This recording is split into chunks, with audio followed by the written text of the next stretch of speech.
Welcome to the John and Heidi Show podcast. John and Heidi. Here's John and Heidi. Today is a special day, Heidi. Do you know what today is? What is today, John? I thought you'd never ask. It's Thursday, March the 7th. Today is National Hospitalists Day. That's hard to say. Hospitalist Day. What is a hospitalist? I don't know, an employee at a hospital? They have a day. It's also National Be Heard Day. So if you got something to say, today's the day to say it, and you can be heard. It's also National Cereal Day, like C-E-R-E-A-L, not serial killer, like cereal breakfast. Sure, I kind of just want to make sure of that. And then it's also National Crown of Roast Pork Day. So I know what we're having for dinner. Probably not that. Cereal. I was going to say cereal is what we're going to have for dinner. I kind of like doing that once in a while, just having like, really simple little breakfast kind of dinner. Mm-hmm. It's kind of fun. I've also got Dear John letter coming up, and today's Dear John letter could save a friendship or two. So I'm excited about that.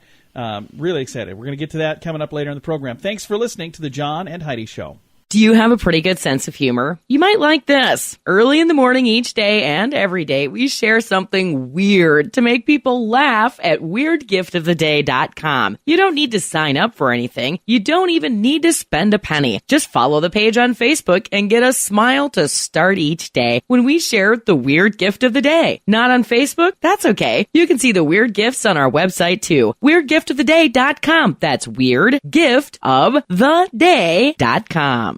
Now, surveys and studies and such brought to you by BetterCreditCards.net. A study by the University College of London found that depression and self-harm are on the rise with millennials. That's really actually very sad. It's very sad. And don't do that.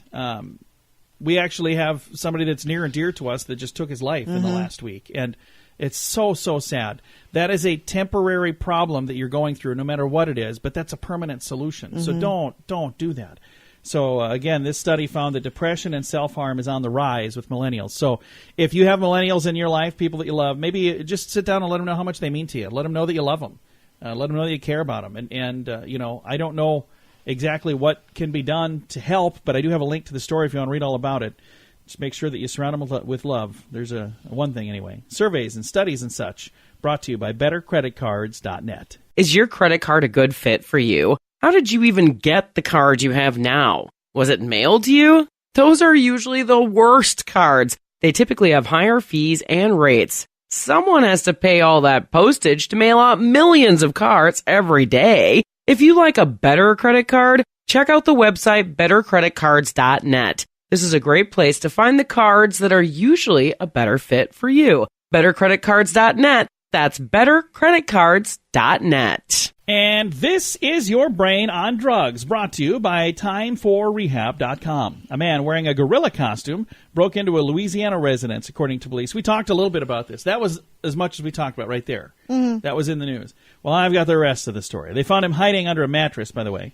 It says here they showed up because the man was dressed in an all-black outfit, prowling around homes, peering into windows.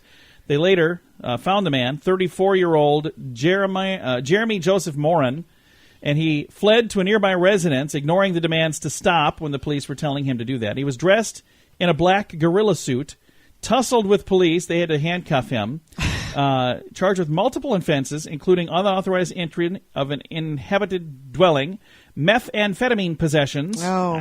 Now it all makes sense. Yep. And resisting officers with violence or force, and wearing a mask or hood in public. I didn't know that was a charge. Wearing a mask in public is illegal? Apparently wherever this happened. I didn't know that. My wife and my daughter went grocery shopping with masks We do one time. all the time. Yeah, but I can see where that could be a bad idea, because if they think you're It's robbing not like the I go to place- the bank with a mask. I'd just like to make a withdrawal. What's the problem? Yeah, don't do that. But this guy here, he got in a lot of monkey business wearing his gorilla costume. And he got in trouble. That's what happens when your brain is on drugs.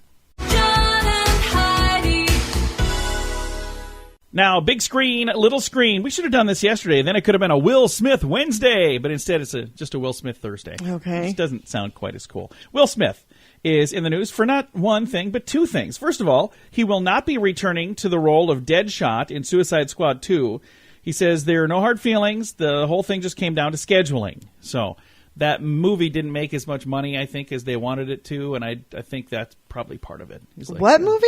Suicide Squad, and then there was Suicide Squad 2 that they were hoping he would come back for, but he's not. But he is going to play Richard Williams. You know who that is? No. The father of Venus and Serena Williams. There's Oh, going to be a okay. movie. In the movie King Richard, the film was centered on Richard Williams overcoming hardships and skepticism, controversies, and his own troubled past to instruct his daughters, starting when they were 4 years old, on the tennis courts of Compton, despite having a background that never included tennis himself. Huh. And he did okay because they've done very, quite very for well themselves. for themselves. So Yes, that's an they interesting have. idea for a movie. I've never heard that story. So Will Smith will be playing Richard Williams. That's Big Screen, Little Screen, brought to you by ChannelSurferTV.com. Here's a fun trip back to the 80s. Surely you can't be serious. Join us in Las Vegas for 80s in the Desert May 3rd and 4th. Hang out with other 80s fans. International language of love. Meet several 80s icons from the movies and rock out to awesome music from the 80s. Flock of Seagulls, The Romantics, Mr. Scandal with Patti Smythe, Thomas Dolby, Pretty Poison, and more. See the full list of bands and icons at RadioTravelGroup.com. That's RadioTravelGroup.com. Now, your scoop of the day, brought to you by BetterCreditCards.net. A massive rainstorm caused a 111-year-old bridge to collapse in Greece. That's really sad. Locals were shocked that the bridge stood for that long. They thought that, it was amazing that it stood that long, but they were really shocked that it fell down from just a bit of rain. So the Greek government assured them this is perfectly normal. So a bridge that's been there 111 years, a little bit of rain, and it just falls down. Oh, that's normal. Okay. Well, depending on, maybe it was in really rough shape. It it must have. 111 in dire years old. need of. I'm just saying, if that's just normal, don't leave the house when it's raining in Greece. That's a bad idea. Facebook is suing 4 Chinese companies for selling fake accounts and fake likes and fake followers on their website. I've actually seen that because there was a guy, I don't know, maybe 2 years ago, 3 years ago, who was promoting on Facebook. He's like, hey, if you want to boost your following for this much money, I'll get this many accounts to like your page. I'm like, well, who would want to do that? Right. Why do you want fake likes? That doesn't do anything. Right. So I guess if you're just looking for numbers to say, oh, hey, look how many people like my page. Yeah, they're all from another country. Yeah.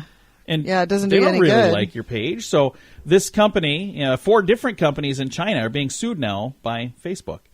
This is a weird story. I showed you this video a little bit ago. I showed Heidi the video. I would have shown all of you, but, that's not how radio works. So there's a video called a gongbang, Gongbang. It's one word. It's actually a word from Korea. It translates study broadcast. It sounds like something different, really. But it's a popular... I don't think you're pronouncing that. No, that's the word. Gongbang, all one Okay. word. It is a Korean word that is translated to study broadcast. In Japan, it's known as Benkyu, Benkyu, Duga, Benkyu Duga, Douga. Okay, what are we In talking the about? U.S. and other parts of the world, it's just called Study With Me. It's a type of video in which people prepare for an exam on camera while other people watch and study as well. So this is the video that I showed you where there was the girl studying for a test. So bizarre. Fans of Study With Me videos claim that when you're studying by yourself, you can feel alone. But if you reduce your loneliness by getting the sensation of studying with other people by watching a video, they say, hey, this works really well for me. Get some What? friends. What? Seriously, you Study- guys. If you're in a class with other people, study with them. Earlier today, we already mentioned that suicide rates are so much higher under this particular demographic. Yeah. Don't you think it would help Yeah, if they had some friends Well, they that have they friends, could get they just together don't with connect and the same. study with and be in the same room with? I think it would be a This, great idea. to me, is not helpful. This is a bizarre thing. And there are kids who will watch videos of other kids playing games. So there are get kids some kids to play that'll games watch with. videos of another kid playing a video game. I'm like, play a video game. Yeah. Play it with a friend. I don't know. That just seems weird to me. Hey, this is proof positive that John and Heidi are old. We don't get it. But there you go. Fans of Study With Me say that this is a really good way for them to learn. And if it's working for you and you're doing better in school because you're studying with somebody that's on a video that's not really with you, but it feels like they're with you, then I guess that's cool. And one final story to get to. This is a weird story. 2 people were hospitalized in Germany after they tried to save a prized possession before leaving their burning apartment. Firefighters entered the basement apartment of a man and woman and they were disconnecting their television and game system in an attempt to take it with them. The room was filled with thick smoke. Firefighters had to tell them to leave the electronics behind to get to safety. They were both treated for smoke inhalation. They both got very ill because they were trying to take their TV and their gaming system while their apartment was burning down. Yeah, you don't do that. That's a bad idea. So, I don't know. What a weird program it's just today. Stuff. So many things on the show today that just make me shake my head. I've got a link to all of this if you just can't get enough. I've got a link to it in the show notes at johnandheidishow.com. Do you have IRS tax problems? Are they keeping you up at night? Afraid to open your own mail or even answer your telephone? If your tax problems are affecting your family life, you need to know you have options. You have rights, and we'll make sure you get them. Call and speak with Mike Habib, the tax expert who will handle your case at 877-78-TAXES or online at myirs.taxrelief.com. That's 877-78-TAXES or myirs.taxrelief.com. And it's time right now for Dear John Letters. Dear John. Dear John. All right, Heidi, I think we're going to save somebody's life today. Okay. Maybe not their life, but save a friendship today. Hopefully. Here we go. Dear John, I have two very close friends who are both realtors, and I'm getting ready to buy a home. When I bought the home I live in now, I worked with my friend who had been a realtor for about 10 years now. Since then, another friend has just gotten her real estate license and started selling homes. They both know we're planning on moving in the spring. I'm not sure how to move forward with either one of them and let the other one down. They work with different companies, and they are both awesome at what they do. I feel like I may lose a friendship over this, no matter what decision I make. Not sure that you can help, but I thought I'd at least ask. Any advice? Fretting friend. Here's an idea. If you bought your last home from the one, and now it's time to do a different, to buy a different home, maybe you work with the one that's a new one and explain to the one that's been a realtor a long time, hey, you've been doing this a long time, worked with you last time. Since then, I'm going to just make up a name, Amy. I don't know. It doesn't have names. Amy's become a realtor, and I want to support her in her career, but I don't want to lose your friendship. Or maybe you buy a home from one and you sell your home with the other. Oh, you could do that, couldn't you?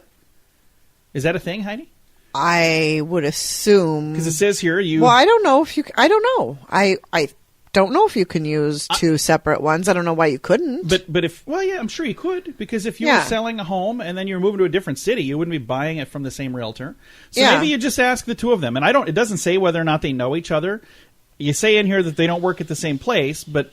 Whether they know each other or don't know each other, it might be a good idea for you to just say, hey, I'd like you guys to meet each other. You might be able to work together on things in the future, but we're getting ready to buy a home, and we're going to be selling a home, and I want to work with both of you. Yeah. But I think maybe that's the answer. Yeah, I don't know if that's a thing. I guess I've never really thought about that. Usually you work with the same person for both, but yeah, if you... But if one could represent you to sell your home and the other could represent you to help you buy a home, now you're working with both of them. Mm-hmm. I think. If... You have to talk to them and make sure that's even a thing. Yeah. We're not the smartest people when it That's comes a good idea. And if that's not a thing, well, you know who we should ask. A realtor? A realtor. Oh, yeah, that's a good idea. I could give you his number if you'd like. I'm just being silly. I definitely would work with your friend. And if there's a way to work with both of them, do that. But if you can only work with one of them... Only work with one of them, then use the one that you haven't used yet. Yeah, and talk to the one who you worked with last time and let her know that, hey, it's not that I don't want to work with you, but I want to support my friend who's a new realtor. And, I think that is very good advice. I think that makes perfect sense. Now, if you happen to have a Dear John letter that you would like to have answered, I want to make sure people understand, we never give out your identity, so we always keep this anonymous. Even if we don't share it on the air, we'll always respond with an answer. And most of them we share on the air. There are some times where it's something that's it's a touchy subject where I'm like, I don't know how we're going to answer that without offending somebody. Yeah. Because we try to be silly on this. This was never really intended to be serious advice. It's kind of become that, though, hasn't it? Sometimes, yeah. Because we're not qualified to give real, solid, hardcore advice. But the cool thing we can't even live our own lives. Yeah, well, you got problems. You ought to hear what we're going through. You got a minute? But if you have something that you think would be a fun question that we could utilize for a Dear John letter in the future, certainly reach out to us with that. You can do it right through our Facebook page if you want, facebook.com/John and Heidi Show. On there, of course, we'll know who you are because you're sending it from your Facebook page. If you want to do it 100% anonymous, you can do it through our website, johnandheidishow.com, and then it's asked for your email address, but you can just put in there whatever you want. It doesn't matter. So if you want to send it and be completely anonymous and then just listen for an answer. But if you submit it through Facebook, we'll respond to you through Facebook with an answer right away. Either way, I love it when people reach out, and if there's a way that we can help you, we want to do that because we're giving people. Yes, we are. And we like to give We're advice. givers. And the advice we have today for fretting friend is, if it's possible to buy with one and sell with the other, now both of them are happy. If that's possible, do that. If it's not possible, I guess it's still really up to you, but if it were me, I would work with the one that is a new realtor and explain to the one that's been a realtor a long time, hey, when you were new, I was there to help you. Yeah. Yep. But now she's new. I want to help her too. Yes, And we already work together. I think that's good. Again, I've got this. If you want to chime in with your own advice, that's also available. You can do that on our Facebook page. We've got today's Dear John letter posted there now at facebook.com/John and Heidi Show. Is your credit card a good fit for you? How did you even get the card you have now? Was it mailed to you? Those are usually the worst cards. They typically have higher fees and rates. Someone has to pay all that postage to mail out millions of cards every day. If you like a better credit card, check out the website bettercreditcards.net. This is a great place to find the cards that are usually a better fit for you. Bettercreditcards.net. That's bettercreditcards.net. Fun fact for you, Heidi. What's that, John? Lizard. There's a certain type of lizard that squirts blood from its ears as a defense. What? That would certainly do the trick.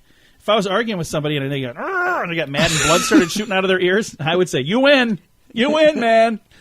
In an effective way to fend off predators, to freak them out, it seems, a strange little horned lizard, which sees a coyote or other predator, when it comes towards them, it'll squirt blood from its eyes into its mouth of the predator. I thought I said, did I say ears? You said ears. Yeah, apparently it's eyes. I read that wrong. And it's a bad tasting blood, so it's a disgusting taste, and it looks gross too, and it typically makes the predator retreat. Well, I certainly would. So it's even more if I was really, in a heated argument with someone and they started bleeding from their eyes, squirting it into my mouth. Yeah, I would definitely give up.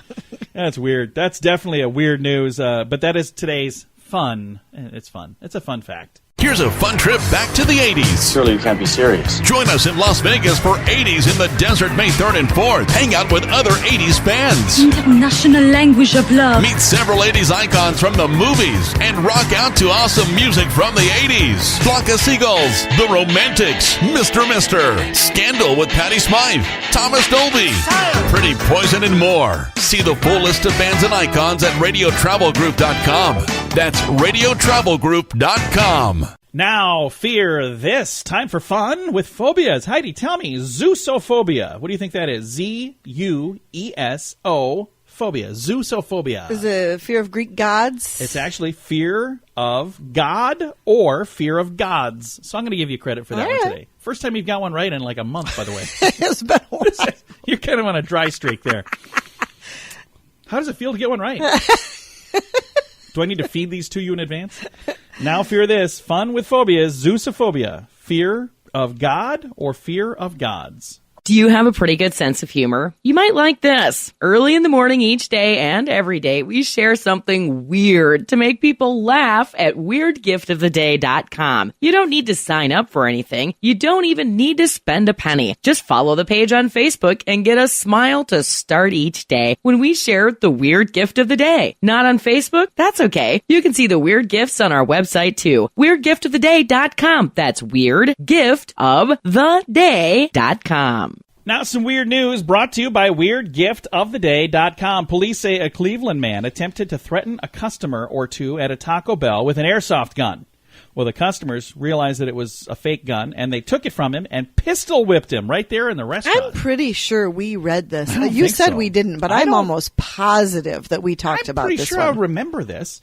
According to the court records, 37-year-old man has not been charged in the Tuesday event yet. Cleveland.com reports Taco Bell employees say the man came into the restaurant at about 10 p.m., started yelling at customers, then spit at several other customers. Police say the customers confronted the man, who then pulled out an airsoft gun.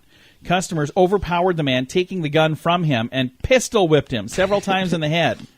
He was found standing outside the store with a gash on his head. He had to receive hospital evaluation. So, wow, what a weird story. That is a weird story. And if we did mention it before, I don't know how I forgot that.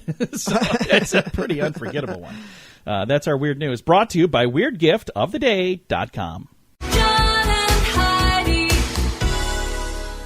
Now your moment of duh, brought to you by FunkyMonkeyShirts.com. A North Dakota man has been sentenced to 18 months in prison for threatening to kill a federal judge in Minnesota. That's a bad idea. That's a very bad idea. 65-year-old Robert Ivers of West Fargo. Yeah, he's definitely old enough to know better. He was sentenced Friday. Prosecutors say Ivers made threats after a civil bench trial back in 2017 when a judge ruled against him. He sent her, this is a female judge, sent her threatening letters, and he called a court employee to say that he was, quote, crazy angry. He described himself as a walking bomb. He tried to file another lawsuit similar to the one that he had lost. When two volunteer lawyers told him he didn't have a legal claim, he got very angry and made threatening statements to them as well. He was arrested by U.S. Marshals. That's a bad plan. You don't threaten attorneys and judges. But he didn't say, I'm going... I mean, what he said was he's mad. He was crazy angry. And Crazy he says, angry. I'm a walking bomb. Yeah, but you don't do that. That's a bad plan. That's a really bad plan. But that's not a threat. I mean, do you hear a threat there? I don't know what else was said, so I'm sure that there was. Otherwise, maybe in the letters, but I mean, what he said there is not a threat. I don't need any letters like that, by the way, so it's just a bad plan. Moment of duh, brought to you by FunkyMonkeyShirts.com. Is your credit card a good fit for you? How did you even get the card you have now? Was it mailed to you? Those are usually the worst cards. They typically have higher fees and rates. Someone has to pay all that postage to mail out millions of cards every day. If you like a better credit card, check out the website bettercreditcards.net. This is a great place to find the cards that are usually a better fit for you. Bettercreditcards.net. That's bettercreditcards.net. Now, these three things. Heidi, tell me, what do these three things have in common? Rhinestone, 9 to 5, steel magnolias. What are those three things? Well, they're movies. Do you know anybody that's in all three of them, maybe? 9 to 5? 9 to 5. Who's in that? Dolly Parton. Yeah, she was also in Rhinestone and Steel Magnolias. They're all Dolly Parton movies. I knew she was in Steel. I don't know what Rhinestone is. I've never seen Rhinestone. So, well, there was a Dolly Parton movie. There you go. These three things. Thanks for listening to the John and Heidi Show. This portion of the John and Heidi Show is brought to you by the John and Heidi Show. That sounds kind of funny, but it's true. Go to your local radio station and ask them to start carrying the John and Heidi Show. Here's the best part. They can carry the show for free. They play a couple commercials, but it doesn't cost them anything every month. So if you know a radio station that could use a little bit of help, send them our way. Send them to johnandheidishow.com. Again, johnandheidishow.com. We would love to do a radio program in your community. Then you could listen to the podcast and listen to us on the radio. John and Heidi. We always like to wrap things up around here with good news, and I have some good news brought to you by RadioTravelClub.com. And we're going to be going to an event in Las Vegas, May 3rd and 4th. All of those details about that trip at RadioTravelClub.com. You ready for some good news, Heidi? I am ready. Here's a headline for you. Researchers have developed a process for turning non-recyclable glass into toothpaste and other useful things. Well, what? That's interesting. So it's non-recyclable. They can't use it to make more glass, but somehow they can turn it into toothpaste? Doesn't that seem like a weird thing to put into toothpaste? Broken glass? I wouldn't want it. But apparently it's completely safe. So let me explain to you how all of this works. I read the headline. Come on, scroll down, dude. My computer's going slow here. Scientists have invented a process that can turn non-recyclable glass into everything from tires to toothpaste. Only a small amount of glass is actually recyclable. Because of the effort that is required to sort and separate all these small fragments, they tend to get discarded or sent to landfills. But researchers from the University of Queensland have come up with a way to turn mountains of non-recyclable glass into useful items. University PhD candidate Rice Pry said a chemical found in drain cleaner can break down glass into silica, which can then be extracted for commercial uses for substances like adhesives, detergents, ingredients in cleaning compounds, cement, binders, and coatings. So a lot of different things they can use it for, but they take broken glass, like discarded broken glass. But they're using a chemical, a dangerous chemical to break it down, and then you're ingesting that? Is that a good idea? Well, I don't know. But apparently this says on here, Tom's of Maine, famous for their natural toothpaste, they use hydrated silica for natural occurring elements in nature. They use that to thicken their toothpaste. So apparently it is something that's used. I have no idea. I don't know how it works. I have a link to the story in the show notes. I just thought it was an interesting idea to take non-recyclable glass and use it as toothpaste. Huh. So there you go. Does that make you feel a little weird? Like, I know that it's not in my toothpaste, but maybe it's in yours. Time to say goodbye, Heidi. Goodbye, Heidi. Goodbye, everybody. Have a great day. Thanks for listening to the John and Heidi Show on a Thursday.